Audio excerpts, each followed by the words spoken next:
Start perhaps with Johanna Leissner. You're from Fraunhofer-Gesellschaft, where you're coordinator of EIT Culture and Creativity. Welcome. Yeah, thank you very much for inviting me, first of all, and hello to everybody, excellencies, distinguished guests, ladies and gentlemen. Yeah, we have heard already a lot. I mean, we are not anymore in the time of climate change, we are in the time of climate crisis. And I think this initiative and the Climate Neutrality Forum is more than timely. And it is daunting and frightening when we see how much we are already affected by climate change. But when I was reading through all the applications, every application, I must say I was really very inspired to read about all these creative and innovative ideas, ranging from reducing toxic medical waste to listening to young people for their ideas how to fight against climate change, to establish public administrations as role models for changing behavior, for motivating citizens to walk instead of using the car, which is, by the way, more healthy, and we should become a walking society. But what struck me most and impressed me most when I was reading through the applications was a topic that was mentioned not by any one of the previous speakers, and it is the treasure of our cultural heritage, the treasure of historic buildings and monuments, and especially Romania. I had been able to travel around a little bit in Romania with the vast Romanian cultural heritage. It is so important that cultural heritage will be included in all kinds of climate measures and adaptation and mitigation measures. We know from in-depth research that heritage is endangered and damaged, and we are losing it at an unprecedented speed and scale. It is not only giving us a sense of belonging, who we are, but it gives us also traditional knowledge, how our ancestors were coping with changing climates. And we have heard also today, it is important to stimulate economic development. It is also a source for economic development because handcraft companies who can rehabilitate with their traditional knowledge and with their expertise, combining it with innovative solutions, nature-based solutions, that is the way forward. And I would like to advise that whenever you are doing a planning for mitigation and adaptation measures, please invite also cultural heritage experts to the table, because we have to avoid maladaptation, and that is what we see already many times everywhere in Europe, that there are large infrastructure projects, and it is only at the very end when cultural heritage experts are called in.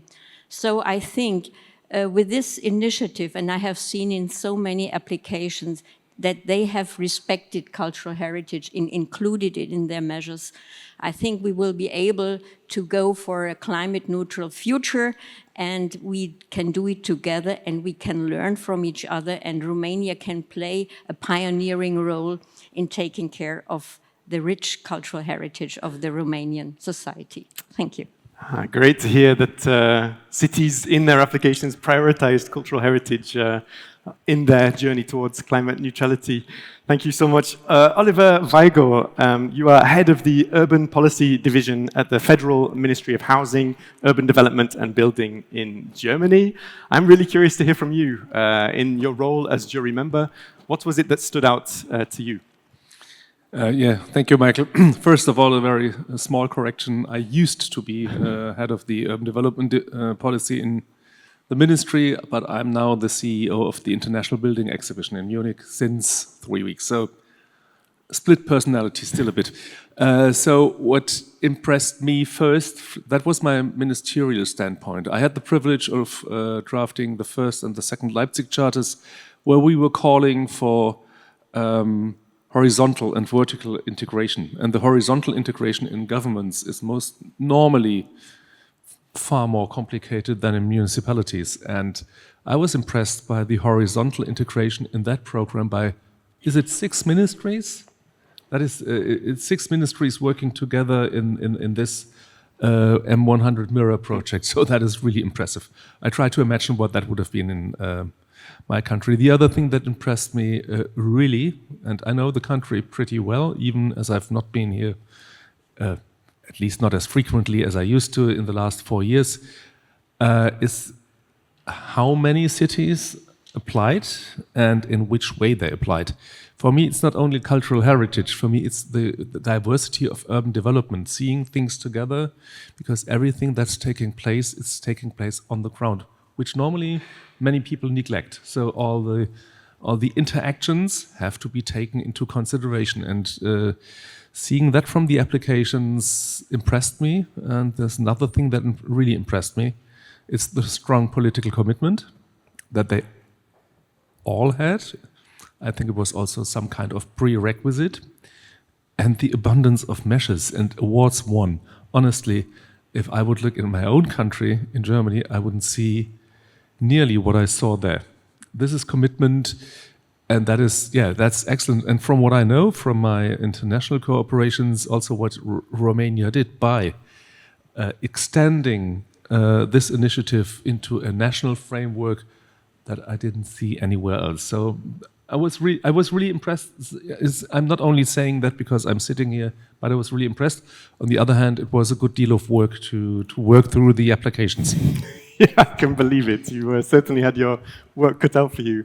Thomas Osdoba, you're managing director of NetZeroCities. How was this experience for you? Thanks, and thanks everybody for inviting us and having us participate in the process. I think very briefly, because I know you don't want to be the last people before lunch, I'll just highlight, I think, 3 things that struck me. First is it's a reinforcement or a reaffirmation, building on what both Johanna and Oliver, sorry, I'm getting old and tired, said earlier, but cities have been leaders in climate action for a long time. They're the closest to the citizens. They're the most accountable level of government. They've been really leading on climate change. And I think this process recognizes that and allows them to amplify their voices. Not being previously, not having the opportunity to be close to Romanian cities, it was really a treat to learn a lot very quickly about that. And I think that really is something to grasp on here today and tomorrow as we go out of this process. Cities desire to lead. They want to lead. They want to be a model for others. And I think that was really notable in some of the cities. They were very clear explicit about this. And I think that aspiration is not only necessary for the cities if they're to be successful, it's necessary for all of Europe to follow along and reach the goals of being a climate neutral continent eventually. So that's one. The second is really digging into the substance of the work. It was great to see how far the cities were going, and I think some of it draws upon the work of the European mission already, but even within that, many of these cities have not had that benefit, and yet they're really pushing into these areas where policy, building scale quickly, and using multiple and new forms of capital to move quickly and go farther, faster. It was really quite advanced, and I was very pleased to see that. Obviously, we need to support that. And I think that's the third thing, and I'll build a little bit on Johanna's point, and I'll reflect on what I was listening to in the first session with so many people from the Romanian government talking about this. Multi-level governance is critical, but without the layer of a real narrative that's grounded in the culture and connects to the aspirations that people have for the future, it's going to be hard. The policies that we need are going to be hard to put into place. And so we need to have that constant attention. We often find ourselves becoming politically expedient, and oftentimes that leads to something I call rhetorical leadership, which is people talk about this work and then they don't do it, right? And the commitment of the Romanian government with real money that's already committed with partners from EEA and Norway and the Swiss government here, it's not rhetorical leadership, it's an actual commitment. And I think that that's notable as well. Great to hear it, this strong political engagement. Maria Vassilakou, what about this process stood out to you? Well, first and foremost, thanks for inviting me and giving me the opportunity to be part of this exciting journey up to now that provided me with the opportunity to learn and to gain some insights that I would like to share. So I'd like to continue exactly where Thomas stopped. The first thing that struck me is the momentum, the level of ambition, and the way the regions, the cities, and the national government are collaborating together to produce results. This is something, I would say, this level of ambition and collaboration is something that you cannot easily encounter in other parts of Europe. And if I may allow myself, being of origin Greek and thinking of the Balkans, it is something that I would like to see repeated, also at this level of organization in other parts of the Balkans. Now, this means that we have the strengths on behalf of the cities, to which I will come in a second, and the strengths on behalf of the national government, and that what strikes me is that they're optimally combined. What I mean by this is that we can see on the one hand that the government, the national government, is investing in innovative financing tools. We have listened this morning about the bonds. It is investing, example given, in renewing and possibly also extending the local heating networks, which are, if you ask me, one of the most important points towards being successful with the mission. I would also very much hope so that it is investing or plans to invest in proper railway connections, not only within Romania, but also connecting Romania to other parts of Europe very quickly. So there is tremendous investment on the one hand on behalf of the national government, and what you can see then if you look into the climate action plans and the proposals of the cities is that they have a very ambitious, but at the same time a very realistic and very pragmatical approach, which makes me optimistic that they're going to be successful. Now you can see how they're going about concentrating on what they know best, and that is on the one hand refurbishing, retrofitting, doing energy uplifts for buildings and also for residential buildings, which they also already have tradition in doing so very successfully by also moving private investment. And on the other hand, you can see that they're very much focusing on mobility, being very precise towards decarbonization of public transport, and then also traffic calming, walking, placemaking, etc. This said, I have also think that I have identified some spots where there could be room for improvement, but I'm saving these for the second round. Thank you very much. Olga Kordas, you are Director of Viable Cities and an Associate Professor at the KTH in Stockholm, in Sweden. Welcome along. I'm also curious to hear from you. How was your experience with this process as a jury member? Yeah, thank you very much. So the first moment I've got this task or question, I will say, oh, it's my job. And then when I'm participating in the process, okay, it's one of the most exciting things I've done during the last year, honestly. And I was looking at this application through lenses, kind of two different lenses. One has been working in Sweden, so we are working with 23 cities as national platform, 23 cities representing 40% of Sweden's population. And those cities are real forerunners of climate transition, working on climate transition already for 20 years. But also, I'm coming originally from Ukraine, and I was born in Kyiv. And I probably share some of the kind of understanding of the challenges that post-Soviet cities have, both in terms of need to the greening of large district heating systems, also quality of housing, and especially like housing built during Soviet era. Also maybe lack of kind of long-term experiences of citizen engagement, and also some challenges with urban mobility infrastructure. So kind of looking for both challenges of like my history and cities in Ukraine, and also kind of achievement of those advanced cities in Sweden. And I am reading the application. I am deeply impressed of maturity of the suggested actions from Romanian cities. I think in the area of energy. So it's both greening of district heating systems, but it's also about energy efficient retrofitting, but it's also about using, or some of the cities using the innovative mechanism of energy communities.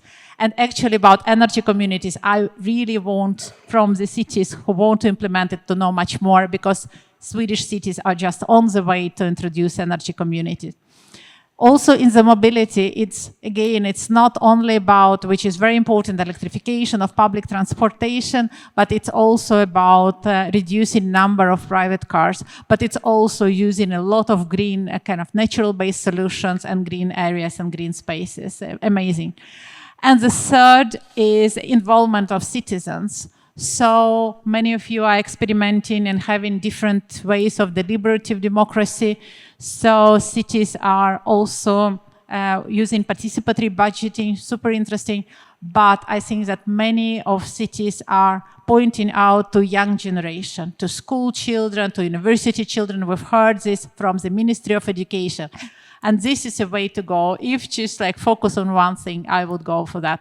So I am just really impressed, and I would say, just please, those cities who are not selected, you are amazing, and just don't be discouraged, because what you are doing is not only about climate transition, but it's about the future good life of your citizens.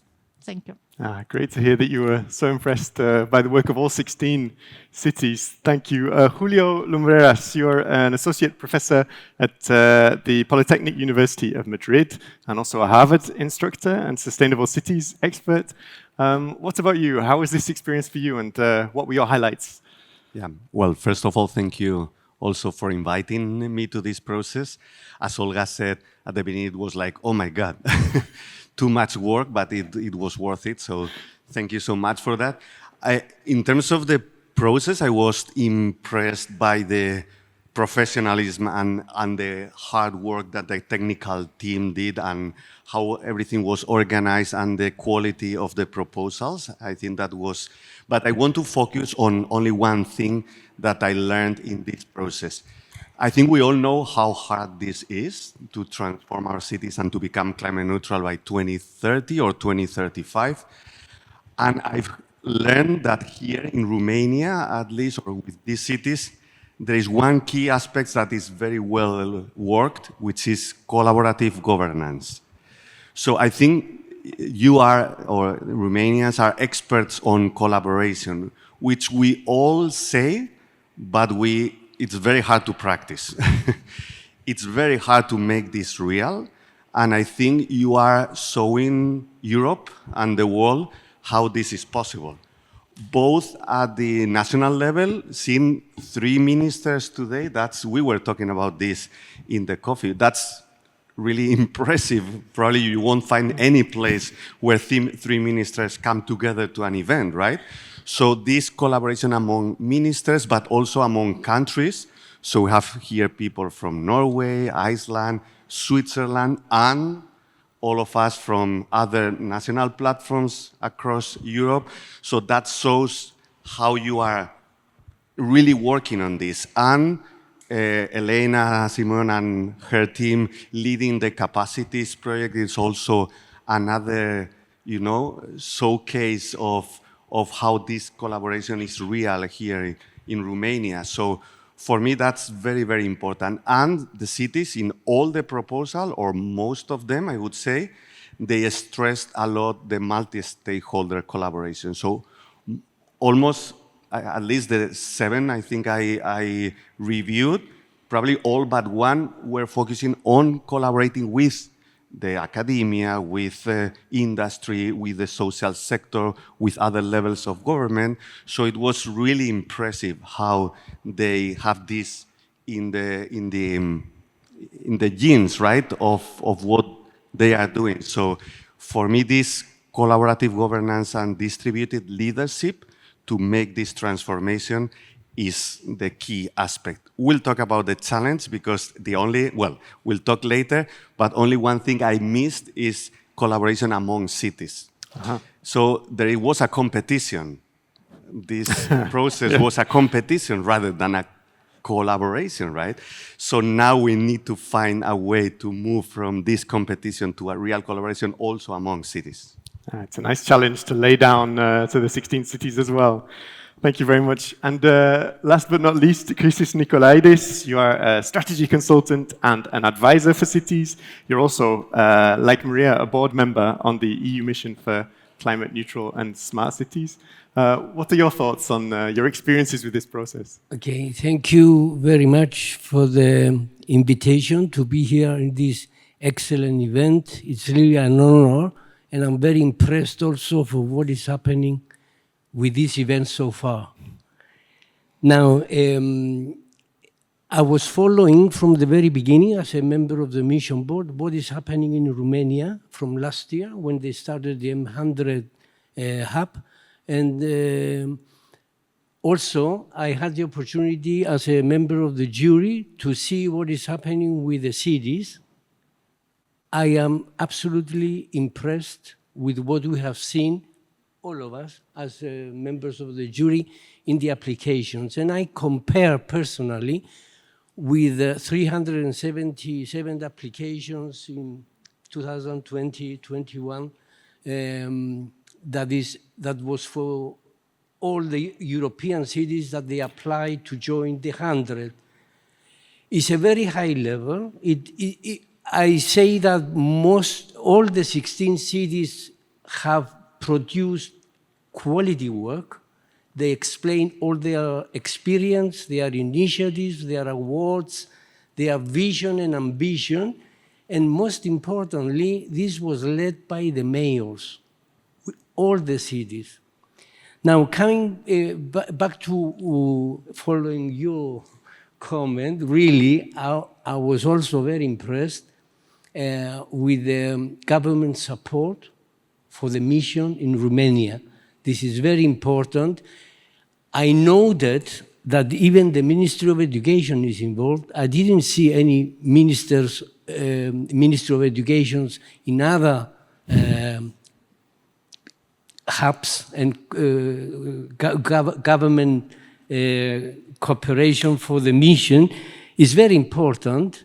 And this should be also a good opportunity for the mayors and the cities to take up this support from the government and follow up with substantial climate city contracts. That is the work that follows, and then the implementation, which is the real work that is coming up. Thank you very much. I had 16 pages to discuss, but since we are close to lunch, I will stop here. Thank you very much. And this is today's challenge for us is to keep it so short when there's so much to talk about.